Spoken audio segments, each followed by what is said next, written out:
tanto pensé al principio que no iba a entender nada de filosofía, pero aprendimos full y ni nos dimos cuenta. Pero Jensi, ¿qué es lo que realmente aprendimos este semestre? Yo no hice nada.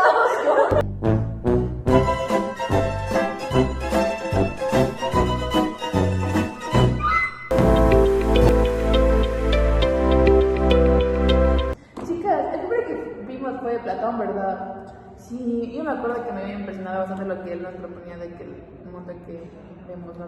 lo que en realidad, o sea, hay otra realidad muy diferente, y también el mundo ideal o de las ideas que él nos planteaba, por ejemplo, en el libro de la República, donde era como un mundo perfecto, donde gobernaban, eran como tres clases, ¿verdad? El gobernante, los guerreros y los artesanos. El que gobernaba era el rey filósofo, y era porque él iba a utilizar según la razón y no por un... Estaba en contra de la democracia, algo así, ¿verdad? Pero decían que el rey filósofo debía gobernar porque no quería gobernar. O sea, si él quería ser panadero, no podía porque tenía que gobernar. Sí, porque tenía que hacer cada quien para lo que era bueno y no para lo que quería. Sí, súper interesante, como vimos a primero Platón. ¿Sabes cómo se llama el mundo en el cual tú dijiste, en el mundo de las ideas, en el que él se basa? ¿Sensible? Sí, exacto, es el sensible. Platón dividió, que yo me acuerdo, en dos partes, el sensible y el inteligible. El sensible, como tú dijiste, que es el de las ideas, el que percibimos nosotros a través de los sentidos, y el inteligible, que es la realidad en la que estamos nosotros. Igualmente, un tema que me impactó mucho, que no es muy reconocido, que es este mito que se llama... ¿Cómo se llama? ¿Se acuerdan? No me acuerdo. El mito de la caverna. El mito de la caverna es muy interesante porque hace una reflexión a lo que ahora vivimos. ¿Por qué? Porque, haciendo un resumen pequeño de lo que recuerdo, este mito de la caverna se basa en que los seres humanos están encadenados a sombras, a figuras, y que el verdadero filósofo vea la luz. Eso es lo que estamos nosotros ahora, que estamos encerrados, encadenados del celular y no podemos ampliar nuestro conocimiento a lo que está afuera. Así como en la ilustración que habíamos visto igual, ¿no? Sí, exacto. Pero Aristóteles no estaba tan de acuerdo con eso. Él decía que el mundo en el que nosotros estamos, ese es el mundo sensible, y que nosotros podemos adquirir el conocimiento a través de las experiencias o también de la observación del mundo de la naturaleza. La política también tenía visiones totalmente diferentes, ya que Platón proponía un estado ideal donde gobernaba el filósofo, porque solo él podía gobernar a través de la verdad y la razón. En cambio, Aristóteles proponía algo más práctico, dependiendo del contexto, ya sea bueno o malo, podría ser la tiranía, la oligarquía o, por otro lado, la democracia. Exacto, como dijo Gaby, por parte de Gaby, dando mi opinión, diciendo que Aristóteles se basaba, como dijiste tú, en la observación, en la experimentación, diciendo que nosotros los seres humanos, porque somos seres, todo lo que está a nuestro alrededor es un ser. Entonces, ese ser está formado de materia y una forma, en la que yo recuerdo. Lo de las cuatro causas. Sí, las cuatro causas. ¿Se acuerdan cuáles son las cuatro causas? El material, el eficaz, el final, y me falta uno. Informal, que se trataba de quién lo hace, para qué lo hace, por qué lo hace y con qué fin está hecho. Y por parte de lo que dice Mayra, también, sí, está correcto, porque me hace, en fin, de lo que aprendí, que la política, Platón estaba en contra de la democracia. ¿Por qué estaba en contra de la democracia? Por lo que, bueno, en la antigüedad nosotros, teniendo esa libertad de derechos, nosotros podíamos hacer lo que se nos plazca, entonces nos podían controlar con las leyes que estaban ahí. Entonces Platón aborrecía la democracia. Sí. Luego vimos unos filósofos más intensos, ¿verdad? Fue Maquiavelo y Hobbes. Oye, a mí esos personajes se me hacen muy complicados, pero yo lo que más recuerdo fue Maquiavelo, que de lo poquito que recuerdo fue que él había creado una política basada en astucia y eficacia, en donde decía que el fin justificaba los medios y que el poder era más pragmático, o sea, más a lo práctico, en donde dejaba también a la moral a un lado. Ay, también fue el que dijo, es mejor ser temido que amado, ¿verdad?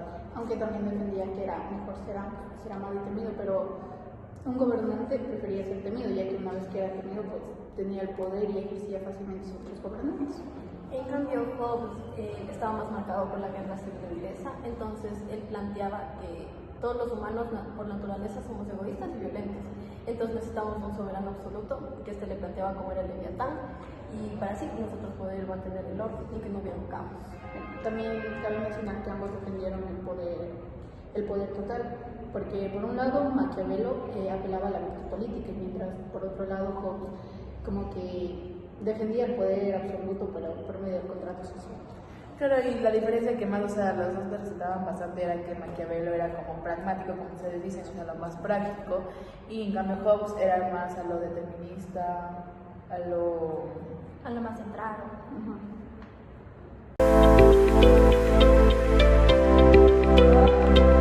Y bueno, yo sí luego,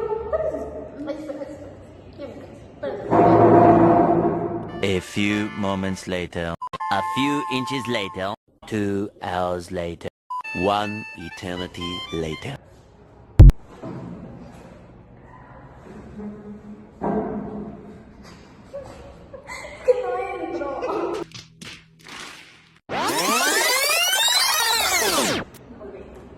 Ay, mira, viniste con un Betty, ¿sabes? Me hace recordar a un personaje que vimos en el semestre, que si no me recuerdo fue John Luke, que igualmente tuvimos una exposición y recuerdo que hice un ejemplo con Germán, que era de que sobre la sustancia, que por ejemplo, tú ahorita con el chupete que estás haciendo, estás percibiendo el sabor, el color, su forma, el tamaño también, pero en sí no sabemos qué es la sustancia en sí. También recuerdo que John Luke negaba las deacinatas, porque él decía que nosotros desde que nacemos tenemos ya un conocimiento que lo llamó tabula rasa, y que este conocimiento lo obtenemos a través de la experiencia, de la observación.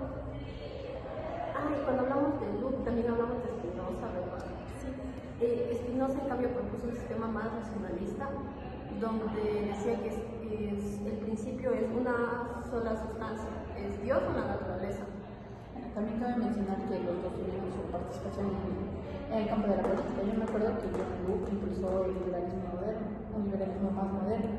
En cambio, Spinoza como que propuso un modelo racional de libertad y tolerancia.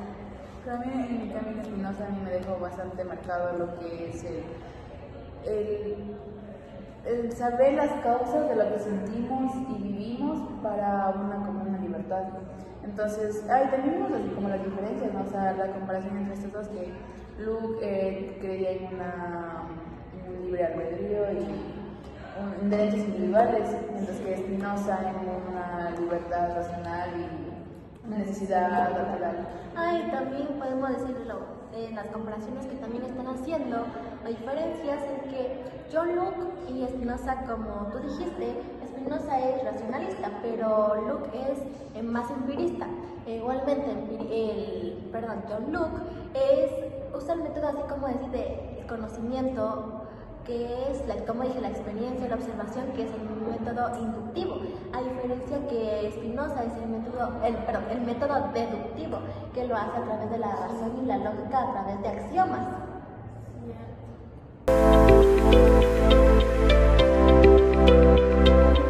¿Qué filósofos vimos? Fueron Kant y Hegel. Cierto. Bueno, yo me acuerdo más de Kant, la verdad, porque me acuerdo de la segunda que también nos hicieron nuestros compañeros y todos ellos, el hecho que Kant, decía que la moral se debe actuar más por deber y no por interés, y que esto nos debemos guiar por unos principios universales, algo así. Y también hablaba de que la libertad es autonomía, o sea, y que el actuar por la razón. ¿Y lo que dijo de atrévete a soñar? Atrévete a pensar. También tenemos que mencionar que, como ya lo mencionaste, un poquito más complejo, que Kant defendió la autonomía moral del individuo y que básicamente la ética, pues es basarse en actuar por el bien, y todo esto se conoció como el imperativo categórico. También me acuerdo que mencionaba que el conocimiento humano es mediado por estructuras mentales, lo que da paso al orden a través de la experiencia o algo así. Pero Hegel fue más complejo. Él decía que la historia avanza con conflictos. Para él, la razón guía la historia, aunque muchas veces al inicio no lo entendamos.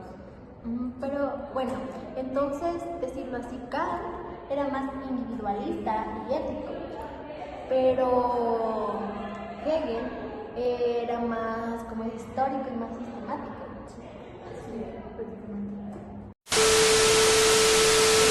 Este semestre entendí que la filosofía no es una teoría, sino otra forma de ver el mundo.